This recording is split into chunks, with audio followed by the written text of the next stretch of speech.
Bro ఎలా అనిపిస్తుంది Bigg Boss latest episode promo చూస్తుంటే? చాలా ఎంటర్టైన్మెంట్ ఉంది అండ్ ఎగ్జైటింగ్ ఉంది. ఇవాళ ప్రోమో వచ్చింది. నాగార్జున గారు ఎవరెవరికి ఎలా క్లాస్ పీకాలో అలా పీకారు. ఫుల్ ఎపిసోడ్ కోసం వెయిటింగ్ అంతే. పీకాల్సిన వాళ్ళకి పీకారా? పీకారని అనుకుంటున్నా. ప్రోమోలు అలానే ఉంది. ఫుల్ ఎపిసోడ్ వచ్చాక అర్థమైంది ఏం పీకారు అని. నువ్వేమనుకుంటున్నావు? నేనా ఆయన కరెక్ట్గానే చెప్తారు.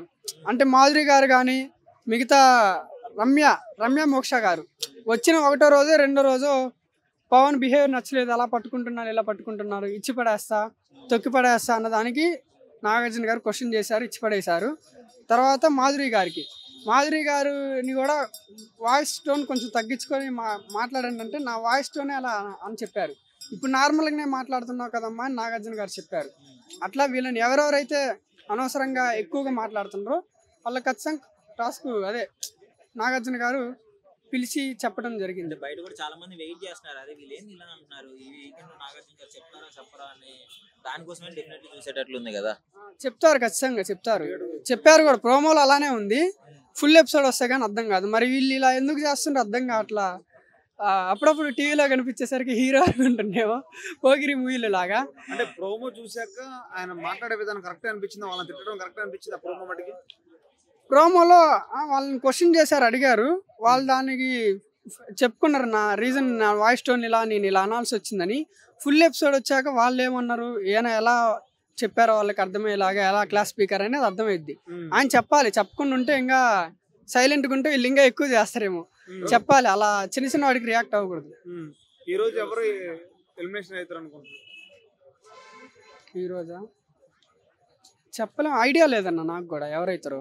అంటే వీళ్ళు ఉంటే బాగుండదు, వీళ్ళు పోతే బాగుండదు అని అనిపించింది నీ ఫీలింగ్ అంతే. అదేలే కానీ నీ ఫీలింగ్ తక్కువ ఆడుకుంటూ ఏదో లాగేస్తున్నాం ఉండపోయినా అవసరం లేదు. వీళ్ళు బిగ్ బాస్ హౌస్ కనిపించింది కదా, వాళ్ళు ఎవరన్నా ఉన్నారా ఈ వీక్లోనా? నాకు అట్లా ఏం లేదు. ఎవరు గేమ్ ఆడితే సంజన గారు పోతారేమో అనిపిస్తుంది.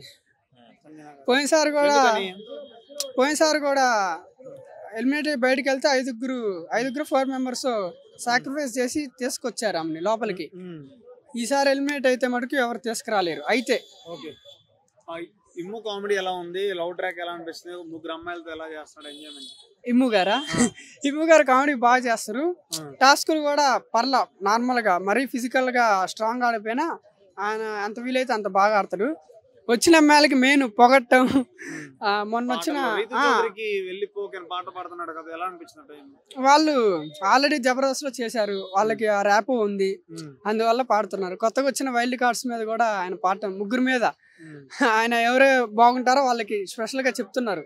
అంటే సహజంగా చెప్పడం, అందరినీ పొగడ్డు, వాళ్ళని పొగిడారంటే ఆడియన్స్ కి నచ్చితేనే. అంటే మా మనసులో ఫీలింగ్స్ అక్కడ ఆయన చెప్తుంటారు, అంతే తేడా.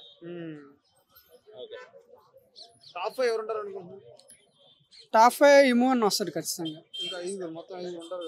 ఐదుగురు అంటే ఇము అన్న వస్తారు. మరి మిగతా వాళ్ళు ఐడియా లేదు. ఇప్పుడు కొంచెం టఫ్ అనిపిస్తుంది. వైల్డ్ కార్డ్స్ వచ్చాక వాళ్ళు వైల్డ్కి బిహేవ్ చేస్తున్నారు. మరి ఎవరు వస్తారో చూడాలి. అక్కడ దాకా ఉన్నారు వచ్చేవాళ్ళు, నాకు ఐడియా లేదు. ఇము అన్న అయితే స్ట్రాంగ్ గా చెప్పగలను. చూస్తున్నామండి. ఓకే, ఇప్పటికైతే బాగానే రన్ అవుతుంది, మంచిగానే రన్ అవుతుంది. ఒక రకంగా చెప్పాలంటే ఏదో ఒరుకుంటున్నాం, అరుస్తున్నాం అన్నట్టుగా నడుస్తుంది మాధురి గారి దయ వల్ల.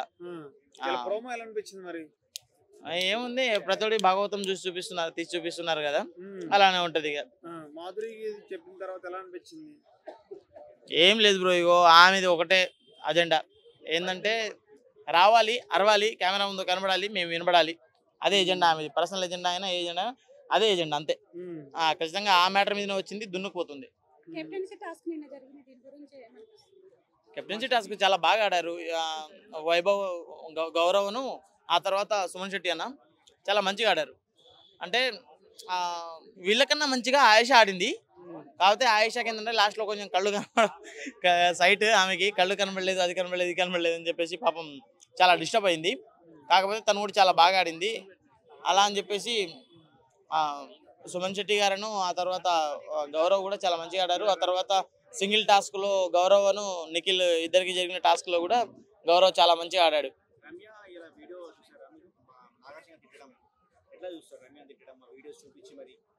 అదే ఇక చెప్తున్నా కదా బ్రో, ప్రతి ఒక్కటి భాగవతాలు వీకెండ్ లో ఖచ్చితంగా ప్రతి ఒక్కటి భాగవతాలు తెలియడం కోసమే కదా వీకెండ్ ఉన్నది. మీద సీరియస్ అవ్వడం ఆ వీడియో చూపించాక మీరు ఎట్లా చూస్తారు? ఆమె అలుగుతుంది, వాళ్ళది హక్ స్టోరీ కదా. అదే వాళ్ళది హక్ స్టోరీ కదా, అంతే ఉంటుంది. లవ్ స్టోరీ హక్ స్టోరీ అని చెప్పి నాకు ఇప్పటికీ డౌటే కాబట్టి హక్ స్టోరీ అని చెప్పి నేను అనుకుంటాను. డైరెక్ట్ గా అడిగింది కదా లవ్ స్టోరీ నడిపిస్తున్నావు అని, ఏమి లేదు ఫ్రెండ్షిప్ అన్న. అదే నేను అందుకే చెప్తున్నా బ్రో, లవ్ స్టోరీ కాదు హక్ స్టోరీ అని. హక్కుల కోసమే బ్రతుకుతున్నారు బిగ్ బాస్ హౌస్ లో అందరూ. ఏం మారదు బ్రో. నువ్వు బంగారంతో కడ్డీ చేసి కుక్కతోక కట్టినా ఆ బంగారం కడ్డీ ఇప్పేసిన తర్వాత కుక్కతోక మళ్ళీ వంకర అవుతుంది. అది కూడా అంతే బ్రో.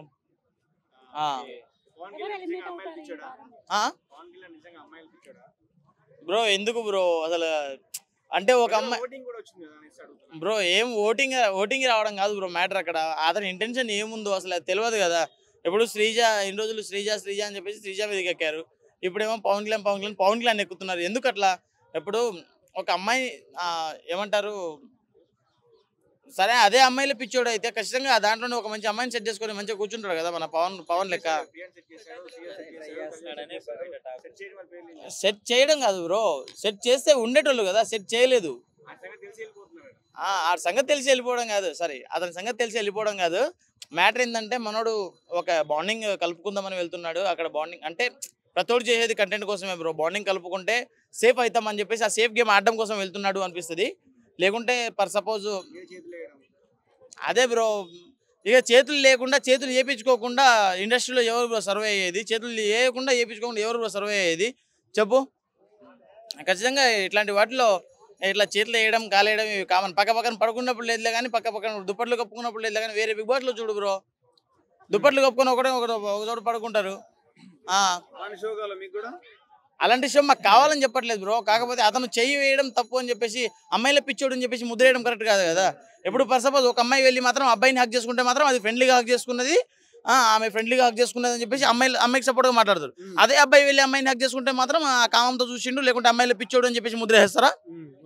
అదే చిట్టి పాప చెప్పిన చిట్టి పాపనే నేను గట్టిగా మాట్లాడతా, ఇప్పుడు గట్టిగా మాట్లాడే ఇది వచ్చింది. అదే చిట్టి పాప వేరే వాడిని కూడా నేను రీసెంట్గా అతని సాయో సంథింగ్ ఏదో అనుకుంటా గట్టిగా వెళ్ళి హక్ చేసుకుంది.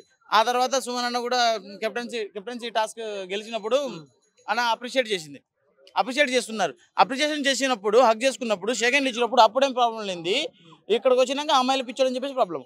అదే ఎంట్రీ ఇచ్చినప్పుడు నాగార్జున గారు కూడా వెళ్ళి హక్ చేస్తున్నారు అమ్మాయిలందరూ. అప్పుడు మరి నాగార్జున గారు కూడా చెప్పాలి కదా, అమ్మాయిల పిచ్చోళ్ళు సార్ మీరు అని చెప్పేసి. అప్పుడు ఆయన ఎందుకు చెప్పరు? అంటే ఆయన హక్ చేసుకుంటే ఒకటి, వీళ్ళు హక్ చేసుకుంటే ఒకటి, ఆయన పట్టుకుంటే ఒకటి, వీళ్ళు పట్టుకుంటే ఒకట. ఇంటెన్షనల్ గా చేయడం వేరు, క్యాజువల్ గా జరిగేది కదా. ప్రతిసారి ఇంటెన్షనల్ గా చేయాలని చెప్పేసి వాళ్ళు కావాలని ఎందుకు ఇస్తాడు బ్రో? చేతులు ఎక్కడ ఇస్తాడు? మా అంటే ఇక్కడ ఇస్తాడు, ఇక్కడ ఇస్తాడు.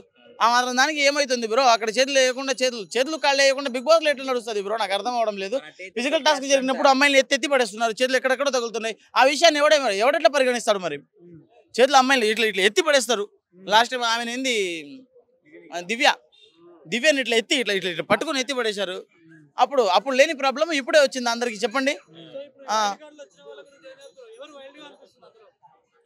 వైల్డ్ ఏం లేదు బ్రో, అసలు వైల్డ్ ఫైర్ లేదు. వాళ్ళ దగ్గర 5 స్టార్స్ అని చెప్పారు, పేరు పెట్టి పంపించేశారులే కానీ ఏం లేదు. కాలిన బొగ్గుని ఏమంటారు, భూమిలోంచి తీసిన బొగ్గుని పంపించారనుకున్నారు కానీ కాలిపోయిన కట్టల్లో వచ్చిన బొగ్గు. అది బానే అరుస్తుంది, అరవట్లేదని ఎవరు చెప్తుండే. బాగా తగ్గిపోయి అసలు తగ్గదు, బయటికి వెళ్ళేంత వరకు తగ్గదు. వరద వాడు ఆపు అంటే ఆగడు అని చెప్తారు కదా, అట్లా ఆయనకే ఇచ్చేస్తుంది. మా ఆయనకి చెప్తా నిన్ను కొడతాడు అని చెప్తుంది సీదా. నీకుంది నా కొడక ఉంది అంటారు కదా, అట్లనే ఉంటది. దివ్యనే ఆడుకుంటుంది బ్రో. అసలు ఆమెకి గట్టిగా హెల్లో ఏం మాట్లాడుతుందని చెప్పేసి సీదా ఆమెకి పోటీ ఇచ్చేది ఎవరు అంటే దివ్య ఖచ్చితంగా. అయిపోయింది బ్రో, ఇక తనుజ డల్ అయిపోయింది. ఇన్ని రోజులు మంచిగా ఆడింది పాపం. ఆమె నాన్న అక్కడికి నాన్న ఇవాళ వెళ్ళిపోతున్నాడు అని చెప్పేసి చెప్పారు. మరి నాన్న ఇవాళ కాదు రేపు వెళ్ళిపోతున్నాడు. నాన్న ఎందుకో వెనకబడ్డాడు. ఏముంది, నాన్న ఎందుకో వెనకబడ్డాడు. అప్పుడు అన్నయ్య కూడా వెనకబడతాడు. నాన్న వెళ్ళిపోతే ఏముంది దివ్య పరిస్థితి ఏముంటది కాబట్టి అలా అని చెప్పేసి ఉంటది.